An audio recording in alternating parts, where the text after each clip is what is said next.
Hello, and welcome to the This Happened Today in History podcast. I am your host, Mr. Miller. This podcast will cover a number of topics that happened on this date in history. Please visit the podcast webpage at thishappenedtoday.buzzsprout.com. There you can download the notes page, which will help you organize the information as well as develop your own ideas on how these events change the world around us. If you're interested in hearing more, please consider subscribing so you will not miss out on what happens tomorrow in history. Today is July 20th. No one knew what the surface of Mars looked like up close until July 20th of 1976 when Viking 1 snapped a picture of its landing pad sitting on a vast plain of soil and rocks. Viking 1 and 2 were a pair of NASA landers and orbiters, each launched as an integrated spacecraft that separated in Mars orbit.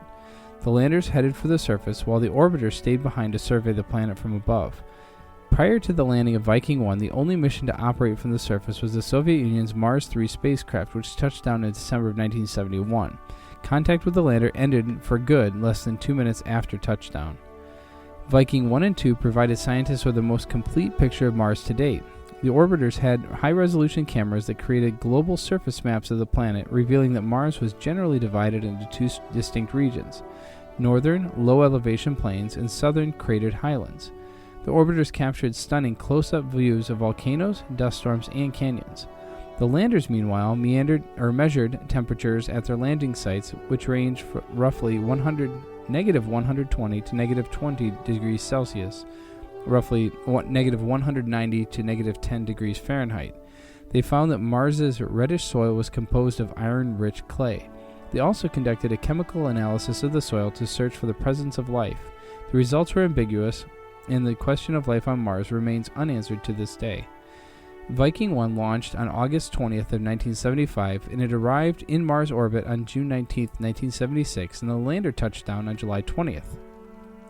Viking 2 launched less than a month after Viking 1 on September 9th, 1975. The spacecraft arrived in orbit on August 7th of 1976, and the lander touched down on September 3rd. The Viking missions cost $1.06 billion, which, when adjusted for inflation, is roughly $7 billion in 2020 dollars. Viking remains NASA's most expensive robotic planetary science mission of all time. More than half of Viking costs, $610 million, went to the lander development, while the orbiters accounted for $217 million. Mission operators through 1982 cost $104 million. Both missions lasted far beyond their planned 90-day lifetimes. The Viking 2 orbiter mission ended July 25, 1978, while Viking 1 orbiter lasted until August 7th of 1980. Viking 2 lander operated until April 11, 1980, and the Viking 1 lander lasted 2 more years, ending on November 11, 1982. The landers contained life detection experiments designed to search for biological activity on the Martian soil. Each lander placed a scoop of Martian soil into a chamber and added some water containing nutrients and radioactive carbon. In theory, any microorganisms in the soil should metabolize, and in other words, consume, the nutrients and emit the radioactive carbon as a gas that could be detected by the lander. That's essentially what happened. The landers also performed a control version of the experiment, where the soil samples were heated to sterilize any microorganisms before the nutrient solution was added. In those experiments, the landers did not detect the radioactive carbon, as would be expected. Many scientists felt the results were too good to be true, considering all of the data from the mission pointed to the surface being devoid of life. Percolate, a non-living compound that is harmful to humans in high doses, was found on Martian soil by later missions to Mars, and could have metabolized the nutrients in the Viking experiments. Further studies have questioned whether percolate alone can sufficiently explain the results. Both landers targeted flat, level regions of Mars in order to increase the chances of success. Viking 1 landed in an area called the Golden Plain, located in Mars' northern equatorial region, and Viking 2 landed in an area called Nowhere Land Plain, a large impact basin north of the equator. China's Zhurong rover also landed in that same area in 2021. Planetary Society co-founder Carl Sagan helped design and manage the Viking missions. He also contributed to the selection of the landing sites. A Viking 1 panorama of the Martian landscape at dusk is attributed to one of Sagan's image requests. The high-dollar Viking program, along with the dual Voyager probes that launched in 1977, came at a cost, stifling the development of future planetary exploration missions. Policymakers used a perceived lack of public interest in planetary exploration as an excuse to slash budgets. Sagan, along with NASA Jet Propulsion Laboratory Director Bruce Murray, decided to build a grassroots advocacy group to prove that there was public support for planetary exploration. They teamed up with JPL engineer Louis Friedman and founded the Planetary Society on November 30th, 1979. Emil Zatopek of Czechoslovakia has won the 10,000-meter race one day after the 15th Olympic Games opened at Helsinki, Finland in 1952. The 30-year-old Czech took the lead from the start, followed in close second by Alain Mouon of France. Soon Zatopek unleashed an extra reserve of energy, surging him ahead of the other runners, and only Mouon could keep up with him. But on the 21st lap, Mouon was left nearly a half lap behind as Zatopek, running with his characteristic pained facial expression and flailing arms, sped to the finish line.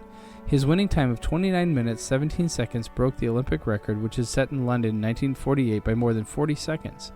That year he also won the silver in the 5,000 meters. Zatopek's 10,000-meter record still stands at 29 minutes 2 seconds, which he achieved in Finland 2 years ago. The Czech has set a fine pace for the Olympic Games that began smoothly with the opening ceremony yesterday. The famous Finnish runner Paavo Nurmi, known as the Flying Finn and now 55, carried the torch in the Olympic Stadium at Helsinki to enthusiastic applause by the 70,000 spectators. Then 67 nations' teams paraded their flags.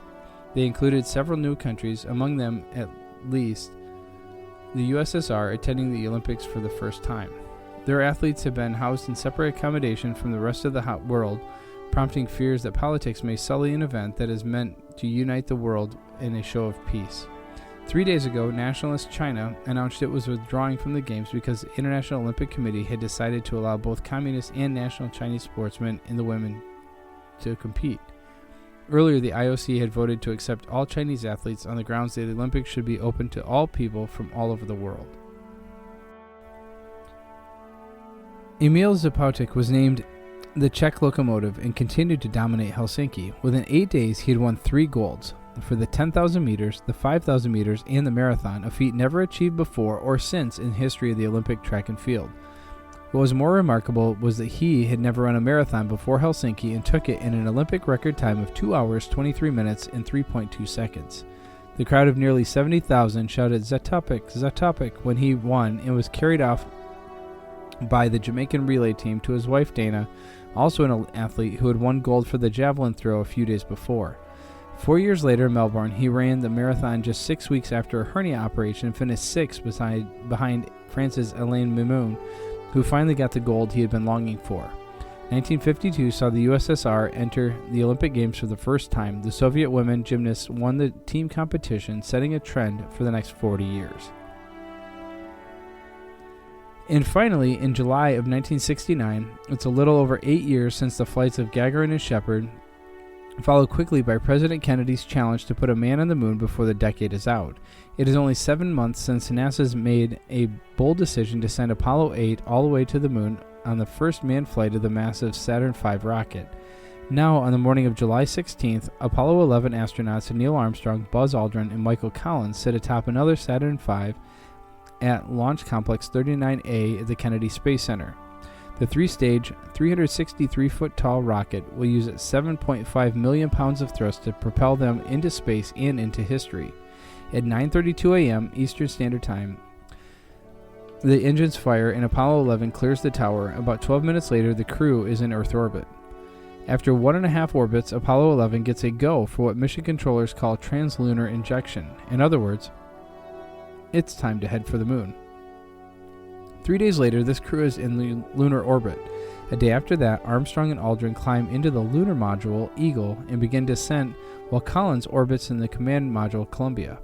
Collins later writes that Eagle is the weirdest looking contraption I have ever seen in the sky, but it will prove its worth. When it comes time to set Eagle down in the Sea of Tranquility, Armstrong improvises, manually piloting the ship past an area littered with boulders. During the final seconds of descent, Eagle's computer is sounding alarms. It turns out to be a simple case of the computer trying to do too many things at once, but as Aldrin will later point out, unfortunately it came up when we did not want it to be trying to solve these particular problems.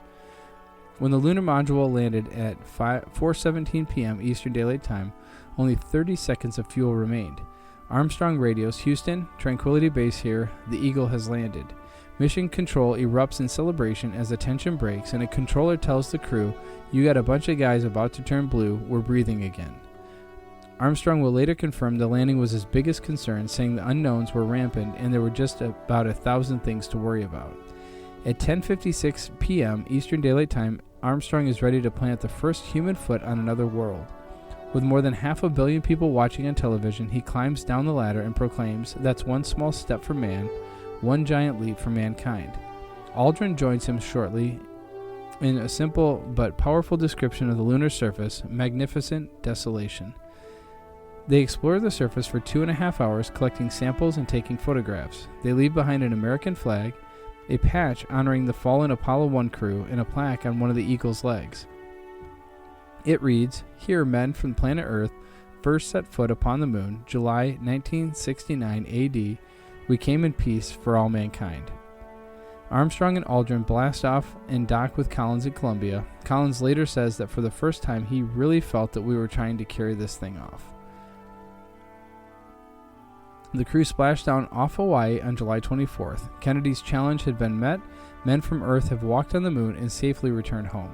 In an interview years later, Armstrong praised the hundreds of thousands of people behind the project. Every guy that's setting up tests, cranking the torque wrench, and so on is saying, man or woman, if anything goes wrong here, it's not going to be my fault.